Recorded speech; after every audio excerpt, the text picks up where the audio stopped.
Queríamos saber un poco ante lo que viene sucediendo en el Congreso, cuáles son los procesos, ¿no?, que vendrían a partir de este momento, tener con mayor El, pro- precisión. Ujú.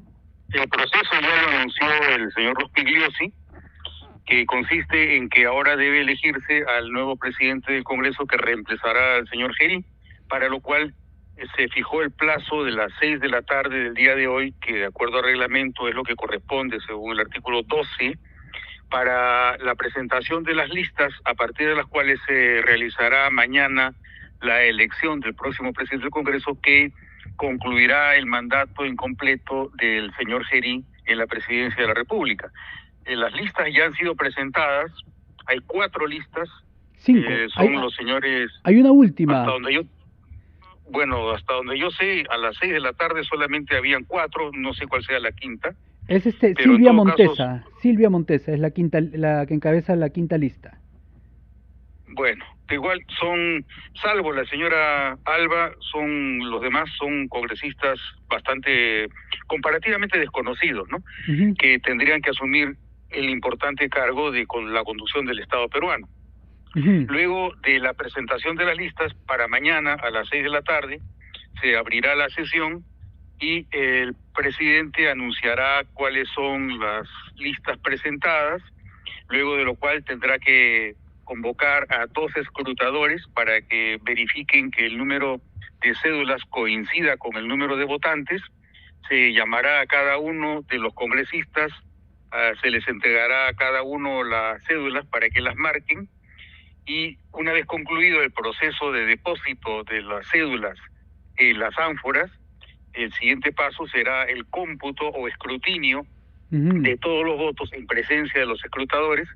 El presidente verifica que el número de votos coincida con el número de los congresistas que han emitido sus cédulas, y a partir de eso se hace el cómputo de los votos para determinar cuál es el que ha cumplido con el requisito para la elección del presidente del Congreso, que según el reglamento es por mayoría absoluta.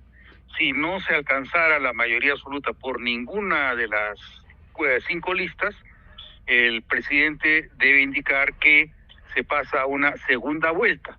Ujú. En la segunda vuelta pasan los 2 candidatos que hayan obtenido el mayor número de votos, y en esa segunda vuelta gana el que tenga mayoría simple, ya no mayoría absoluta.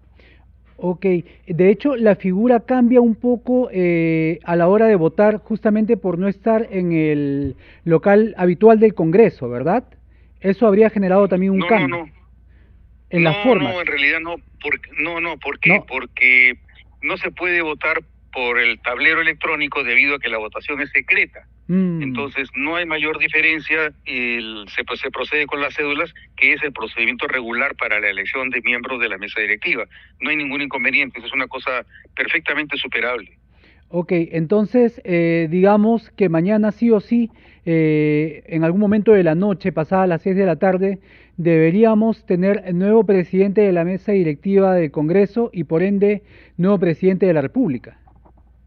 Es correcto, es correcto. El presidente del Congreso luego tendrá que asumir la presidencia de la República y tendrá que definir, apenas entre a Palacio de Gobierno, quién será el que reemplace al señor Álvarez Miranda como presidente del Consejo de Ministros, luego de lo cual probablemente en el lapso de un mes, es decir, estamos hablando de fines del mes de marzo, tendrá que, a más tardar, ¿no? Ujú. Tendrá que realizarse el proceso de investidura, que probablemente sea el último que tengamos dentro del marco de la Constitución de 1993, porque a partir de julio de Ujú. este año, cuando ingresemos al régimen bicameral, la investidura habrá quedado eliminada. Ya no más se requerirá la investidura del gabinete por el Congreso, es decir, por la Cámara de Diputados.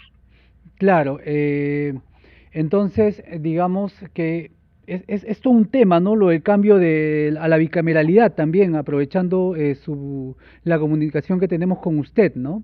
Digamos, hay figuras que cambian, ¿no? Dentro del Congreso.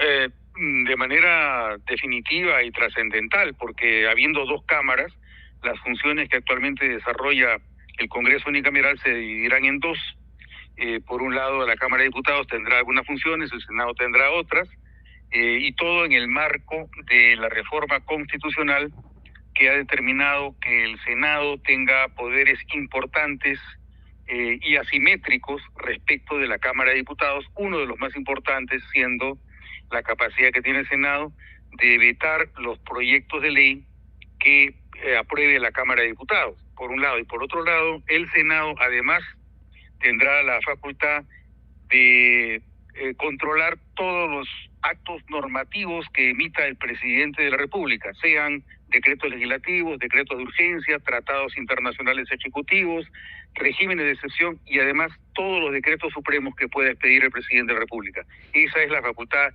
especial que se le ha asignado al Senado, en consecuencia de lo cual ese será un órgano parlamentario con un poder bastante fuerte, tanto respecto de la Cámara de Diputados como respecto del Poder Ejecutivo. Podría decirse incluso que tendremos un Congreso bicameral nominalmente, pero que materialmente podrá comportarse como un Congreso unicameral debido a las especiales potestades que se le ha reconocido al Senado.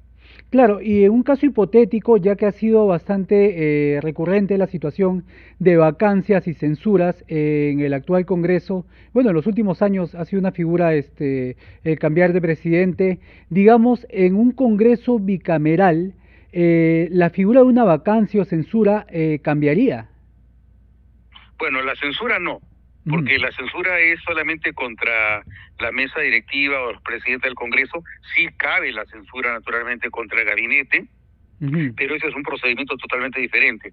Si nos referimos a la manera de destituir a quien ocupa un cargo en el Parlamento o en el Poder Ejecutivo, fuera de la censura contra el gabinete, la censura contra un miembro de la mesa directiva se realiza en cada una de las cámaras. En vez el procedimiento de vacancia, que es contra el presidente de la República y no contra un presidente de Cámara, ese procedimiento tiene índole bicameral, por lo tanto tiene que pasar por las dos cámaras antes de concluirse en el proceso de destitución del presidente de la República por vacancia. Claro, una consulta, más allá del tema electoral, que es otro tema aparte, con respecto al conocimiento de cómo funciona un Congreso bicameral, tal vez de alguna institución que lleve, digamos, a manera de educar al elector y al peruano de cómo va a funcionar este nuevo sistema, ¿hay alguna web, alguna institución que se tenga que encargar de esto?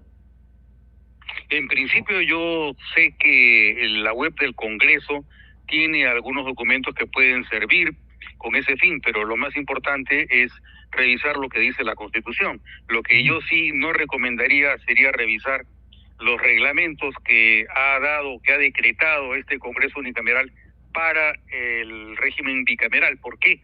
Porque a mi juicio ha infringido un principio constitucional que es la autonomía normativa que tienen las cámaras para dictarse sus propios reglamentos, al amparo, eso es lo que ha hecho, al amparo de un argumento que a mi juicio es irrelevante y es impertinente, como es que no existe base normativa, vale decir, la razón por la que se han aprobado los reglamentos de diputados, del Senado y del Congreso ha sido porque se dice que no existen reglamentos para las cámaras, lo cual es falso. ¿Por qué?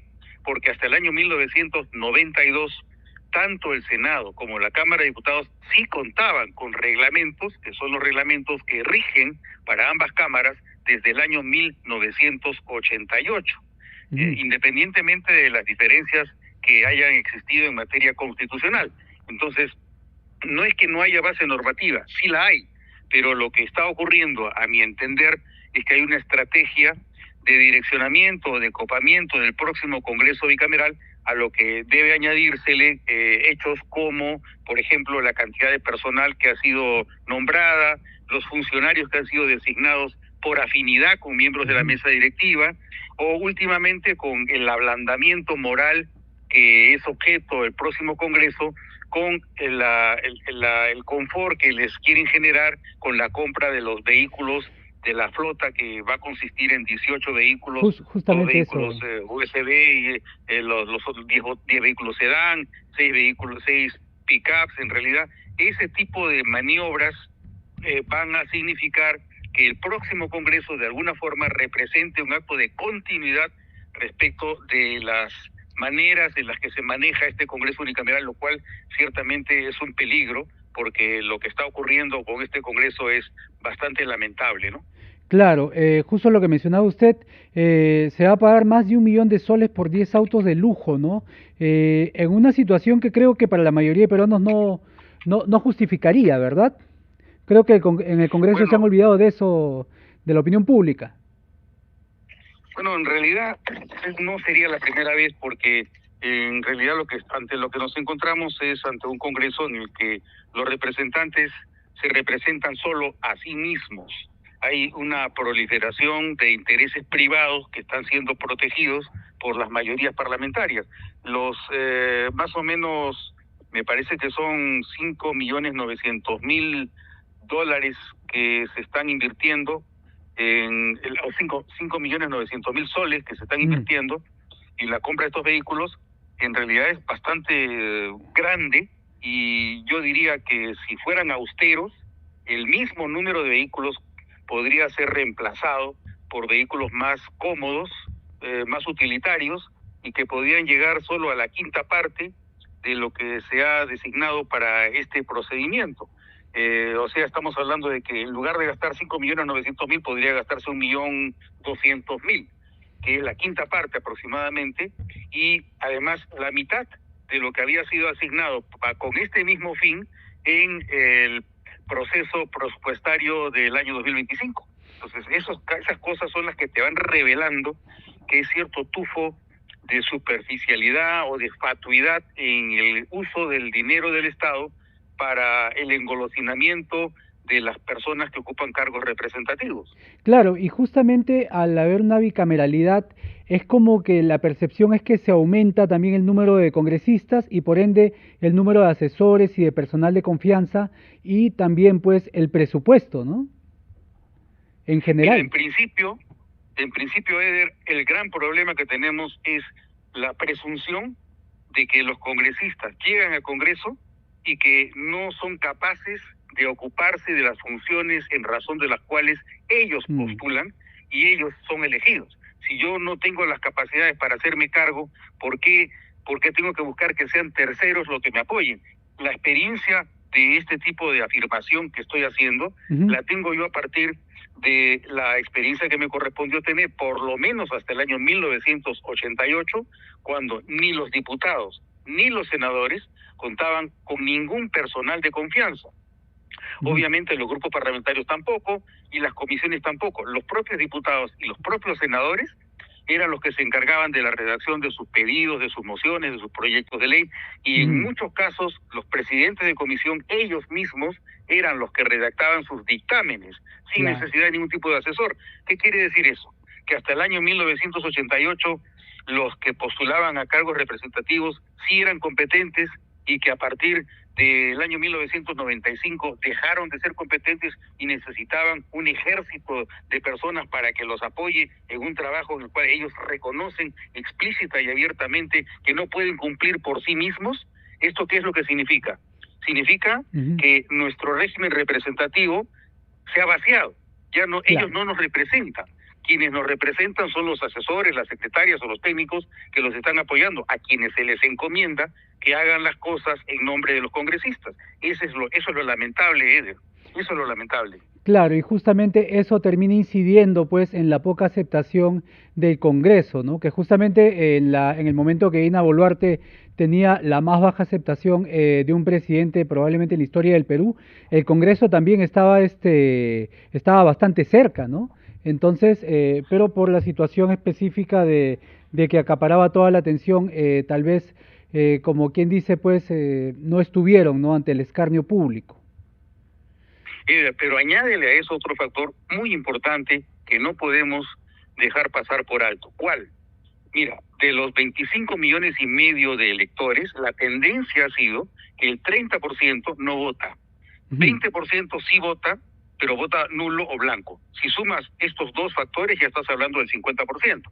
Añádele a eso que probablemente con la gran cantidad de candidatos o de partidos, el número de partidos que pase la valla, probablemente de los 30 no pase a 5 o a 6, con lo cual tú vas a tener ya no solamente un 40% de la población representada en el Congreso, sino probablemente el 30%, es decir, un 70% de los electores se va a quedar sin representante, 70%. Si una vez que tengas un Congreso con solo el 30% de electores representados efectivamente en ambas cámaras, viene una encuestadora de opinión y al azar, de manera aleatoria, les pregunta a las personas si es que aprueban o no aprueban el Congreso, no hay más probabilidades acaso de que esas muestras se aboquen más al 70% que no ha conseguido representación, con lo cual, obviamente, si tú tienes una encuesta que se toma sobre la base del 100%, pero de ese 100%, el 70% no tiene representante, la respuesta lógica va a ser que no aprueban el Congreso. Entonces, la situación va a empeorar dramáticamente respecto de lo que tenemos hasta ahora. Ese es mi cálculo pesimista, Eder. Claro, bueno, esperemos que la situación de alguna manera no llegue a tanto, ¿no? Pero igual le agradezco mucho la comunicación, don César, y seguramente en un futuro bastante próximo estaremos nuevamente comunicándonos con usted. Con el mayor gusto, Eder. Buenas noches. Hasta luego. Buenas noches. Estuvimos con César Delgado Guembes, ex oficial mayor del Congreso.